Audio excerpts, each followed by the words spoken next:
I walked in and found my family on the couch. My wife, my mother, my sons, and my so-called best friend. "What's wrong?" I asked, bracing for bad news. "Dad, sit down," my son said. "You need to accept a new reality. You're not in charge of this family anymore. Uncle Peter is more like a father to us now." Anger flared. They all knew. I left the room without saying a word. The next day, there were 69 missed calls. The moment they discovered the retaliation I'd prepared. I came home drained after a long day, expecting a quiet evening. Instead, the house felt wrong. My mother, my wife, my sons, and Peter sat on the couch, faces unreadable, avoiding eye contact. It wasn't the usual tension when I arrived late. It wasn't burnt food or awkwardness. This was deliberate. I set my briefcase down and tried to read the room. "What's wrong?" I asked, keeping my voice steady.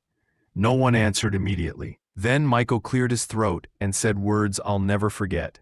"Dad, sit down. You need to accept a new reality. You're not in charge of this family anymore. Uncle Peter is more like a father to us now." The words cut deep. I blinked, certain I'd misheard. "Excuse me?" My voice was calm, too calm for the anger rising inside me. Michael wouldn't meet my eyes. His fingers drummed nervously. But I wasn't focusing on him. I looked at Doris. She sat with her hands folded, expression neutral, no shock, no apology. She knew. My mother shifted, as if this moment had been inevitable. Peter didn't flinch. He was unnaturally relaxed, like this was just another meeting. That's when it hit me. This had been planned. I searched my sons, hoping one would hesitate, show remorse. Michael was resolute. Eric, quieter, didn't look away or deny it. I inhaled slowly, tamping down the fury. I'd spent years mastering control, negotiating in courtrooms, dismantling arguments with precision. But this wasn't a legal fight. This was war, and I'd walked into an ambush. "Peter is more like a father to you," I repeated, my voice disturbingly even. Michael nodded, jaw tight. I hadn't looked at Peter yet. Instead, I addressed Doris. "Doris," I said, my tone sharp, "is there anything you want to add?" For the first time, her composure cracked. She smoothed her dress as if to erase what she'd done, and for the first time, I scored a small victory. She wasn't ready for a measured response. I held up a hand. No rehearsed lines. "Tell me, Doris, when did my role as your husband and as their father expire? Was it gradual or a single night while I slept beside you?" Her lips moved, but no sound came. That silence was another victory. She hadn't expected resistance. She had assumed I'd either explode or break. Instead, I was calculating, cold, controlled. Then I looked at Peter, the man I'd trusted, the one at my children's births, who toasted at my wedding, who shared my losses, sat in my house waiting for me to lose control. I smiled a small, slow smile, the kind that unnerved opponents in court. Peter's confidence wavered. Another victory. The room felt suffocating, but I wouldn't give them the satisfaction of seeing me wounded. I walked out. Peter finally spoke, smooth, cocky, trying to assert control. I let the moment stretch, then chuckled low. Without another word, I left. This wasn't the night I lost. It was the night I prepared. By the time they realized what was coming, it would be too late. In the hallway, I paused and listened. Silence, then movement and a few relieved exhalations. They thought I'd gone because I'd explode or plead. They didn't know me. I passed the framed family photos, smiling faces that suddenly felt like a mockery, and entered my study, closing the door with the same eerie calm I'd shown earlier. I sat, folded my hands, and let the anger sit with me. I could have been violent, flipped the table, dragged Peter out by the throat. But violence is fleeting. Revenge that matters is permanent, so I needed patience. The signs had been there, not because I was blind, but because I had trusted, especially my mother, whose influence shaped my choices. She guided me toward Doris indirectly, shaping the narrative so she seemed inevitable. A good partner, a proper wife. Doris fit that role, until she didn't. I tapped my fingers on the desk and wondered why Peter. Infidelity is an occupational hazard for a lawyer. I'd seen marriages crumble. I once thought I'd recognize a singular betrayal, but this wasn't one night. It was a slow replacement, a planned coup. They'd misread my silence as surrender. They assumed I had nothing left to lose. They were wrong. I had already detached emotionally, and a man who stops caring becomes dangerous. Their second mistake, they forgot I was a lawyer.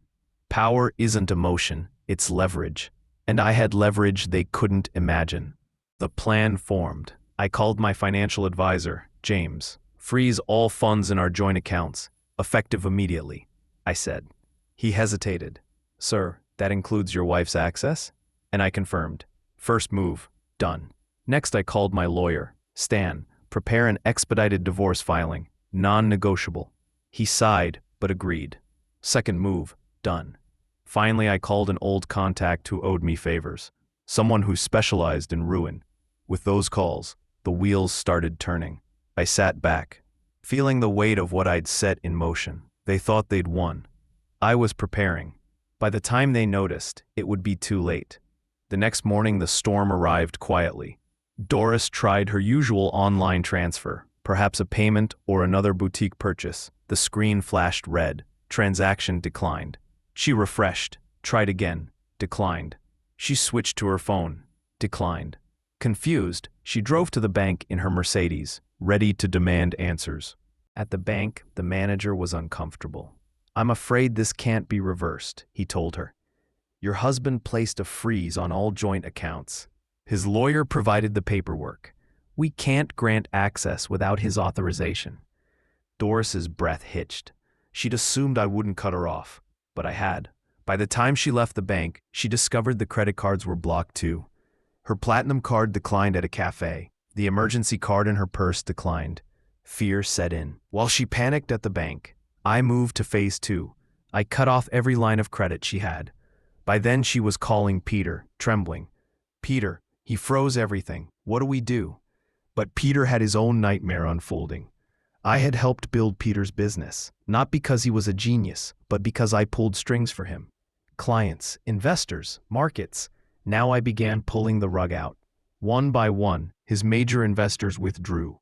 A construction firm canceled contracts. His biggest supplier terminated the partnership. By midday, more investors walked away.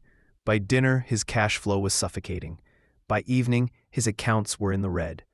I hadn't just cut him off from my family. I'd cut off his business's lifeline. Peter's first sign of trouble was an email. Contract termination. He dialed a client, Chris, who, after a pause, admitted the choice had been influenced by me. He's making it clear that doing business with you is a bad move. Chris said, if I had to choose, I'd pick him every time. Click. The dominoes fell. Calls followed. Investors, suppliers, partners, each ending with the same message. They were out. By late afternoon, his licensing board revoked his license on legal and ethical grounds. His company was dead. Peter's panic led to frantic calls, 69 missed calls by the time he finally checked. Half from Doris, half from investors, employees, clients. He called me, straight to voicemail. He left messages begging for answers and asking me to stop. I didn't respond. He realized, too late, that this was not chaos, but a precision strike designed to erase him. That evening, the house was eerily quiet. Doris gripped her phone so tightly, her knuckles went white. She had called me and Peter over and over with no answer. Michael sat stiff on the couch, frozen at his laptop screen. Eric paced. He never sat still in a crisis. Everyone knew something catastrophic had happened, but none wanted to admit it aloud. David had done the impossible. He had torn the foundation out from under them. The tuition notices arrived next. Michael, mid-master's degree, saw a past-due tuition bill. Pay within 7 days or face suspension. Eric's monthly allowance vanished without warning. They rang the bank, and like Doris, were told my access had been revoked. Panic spread. By evening, phone calls flooded the quiet house. Doris, my sons, Peter, my mother, each desperate for answers. I didn't pick up. Not until they'd felt the loss fully. Not until they understood without doubt that the man they'd dismissed was the reason they'd had what they did. Night fell. I picture them all in that same living room, the air now different. They were drowning while I watched them sink. Peter sat in his office, coffee forgotten, as clients vanished and his license was revoked. Doris clutched her phone. Bills declined. Credit lines dead. Michael and Eric faced the immediate reality of lost funding and suspended privileges. By the time they realized I wasn't gone in defeat, but gone in preparation, everything I cut had already taken effect. The tuition payments stopped. The luxury conveniences disappeared. Their calls went unanswered. The man they replaced had become the one who controlled whether they kept what they'd taken for granted. Michael hadn't said a word in over an hour, not since he opened his student portal and saw the bright red notice at the top of the screen. Urgent. Tuition payment past due. Immediate payment required to remain enrolled. His stomach dropped. That couldn't be right. Tuition was always paid in advance. He never had to think about it. But when he checked his bank records, his heart started racing. The money was gone. His father had pulled everything. Michael had always assumed his education was guaranteed, like his father always had been. Now he wasn't sure about either. He remembered what they'd told him the night before. Uncle Peter is more like a father to us now. The thought twisted in his gut. He'd backed the wrong side. Eric was the first to break the silence. "Mom," he snapped, running a hand through his hair. "I just tried to buy gas and my card was declined." Doris barely looked up from her phone. Eric scoffed and paced. "I called the bank. My account's been drained." He spun toward his mother and brother. "Is anyone going to say it? Dad is cutting us off." Michael clenched his jaw but stayed quiet. Doris finally exhaled. "Yes," she admitted. Eric laughed bitterly. "Great. You let Uncle Peter walk all over him and now we're screwed." Doris snapped back. "I didn't let Peter do anything. Your father is just retaliating." Eric scoffed again.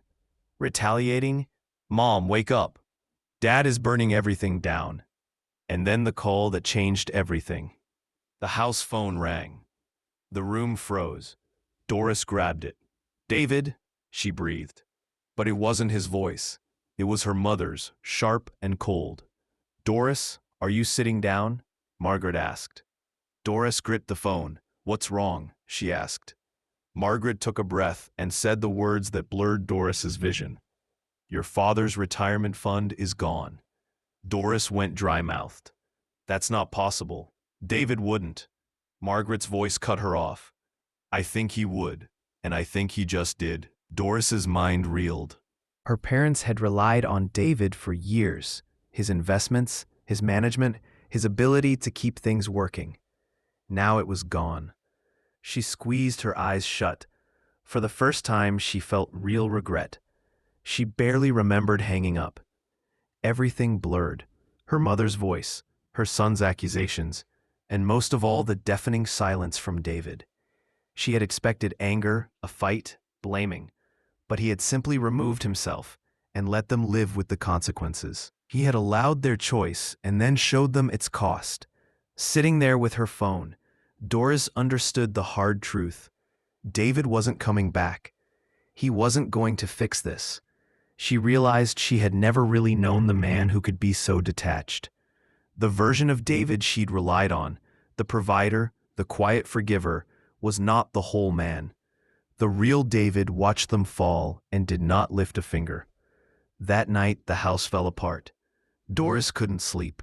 In a single day, she had lost everything she'd taken for granted. Fear unlike anything she'd felt before washed over her. Not student poverty, not sleepless nights with infants, not even the slow drift in her marriage. This time it was absolute, and she didn't know how to repair it. Chaos followed. Sons panicked, a mother called constantly, Peter went silent, and the only person who could fix it, the man Doris had betrayed, wasn't answering. She called again. It rang and went to voicemail. "You've reached David Landon, I'm unavailable." She texted. No response. She emailed. Nothing. Desperation pushed her to the house phone, but even that went unanswered. It became clear this was not a game. David was done. Michael and Eric had never really worried about money. It had always been there. tuition, cars, allowances, until the man they dismissed reclaimed control and took it all away. Michael paced, confused. He can't just cut us off like that, can he? Eric scoffed. He just did. Michael hoped David wouldn't let them go homeless, wouldn't abandon them. Doris wanted to promise it was a mistake, but the words wouldn't come. Eric tried calling himself, voicemail. Michael, voicemail. They begged into messages, apologies, pleas, promises, but David didn't answer. The silence hurt more than any words. Doris decided to force the issue. She got in the car David had bought her and drove to his office. The receptionist blocked her. Landon has instructed that he not be seen, she said politely. Doris's stomach dropped. The receptionist handed her an envelope. Her hands shook as she opened it. A divorce petition, signed and filed. A note attached. There's nothing left to fix. Doris could barely breathe. She had lost. David had already moved on. That night her mother waited at home. Margaret sat with joined hands, watching Doris stumble in. She already knew. I told you to be careful, Margaret said calmly but sharply. Doris laughed bitterly. Careful about what? Margaret shook her head. You underestimated a man like David. I told you what to do to keep him, and you let pride ruin everything. Doris said she wanted freedom. Margaret said she'd gotten it, and it felt like hell. By midnight, Peter's world had collapsed. His business and finances were ruined. He realized belatedly why. Because David had built him up and then been betrayed. Peter couldn't accept it quietly. He drove to David's house, banged on the door, demanded answers. David opened the door calm and collected. Peter raged, pleading, blaming. David listened, then spoke coldly. He wanted Peter to know what it felt like to lose everything and have the people you trusted turn their backs. Peter said, I didn't mean, but David cut him off. You did, and there's nothing to fix. He shut and locked the door. For David, Peter was as good as dead. ... The next morning, David packed his bags. He walked the house once, touched the furniture and the rooms that had contained the life he'd funded, and left without looking back. He felt no sadness, only a sense of freedom he hadn't known in years. He checked into a hotel. At reception, he saw his phone. 67 missed calls. He let out a breath. They were still begging, still scrambling to undo what couldn't be undone. For the first time in 19 years, he wasn't there to pick up, to placate, to fix. The fallout intensified. Doris returned to the bank to seek a loan, a last-ditch attempt to keep the illusion of stability. The loan officer saw no employment, no income, nothing in her name. The loan was denied. She left stunned and broken. Michael called his college and tried to leverage his father's name for an extension. No luck. A 7-day deadline stood. Eric discovered his car payments hadn't been made. Repossession loomed. Each of them confronted the reality that their comfort had been conditional. Peter's collapse worsened. Clients filed lawsuits. Investors left. Licensing troubles emerged. All the consequences of a business that had depended on David's backing. Without protection, Peter was finished. By the third day, the tone of the messages changed from anger to pleading. They begged for help and for mercy. David watched the messages from his hotel suite and felt relief. He was free of being the safety net, the provider, the man used and taken for granted. For the first time since his marriage began, he felt like himself again. On a Friday evening, the last call came. Curiosity, not sympathy, made him answer. On the line was Doris, small and broken.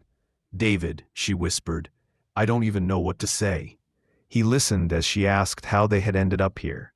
He said simply, we ended up here the moment you thought I was replaceable. Her final plea, can't we fix this? I still love you.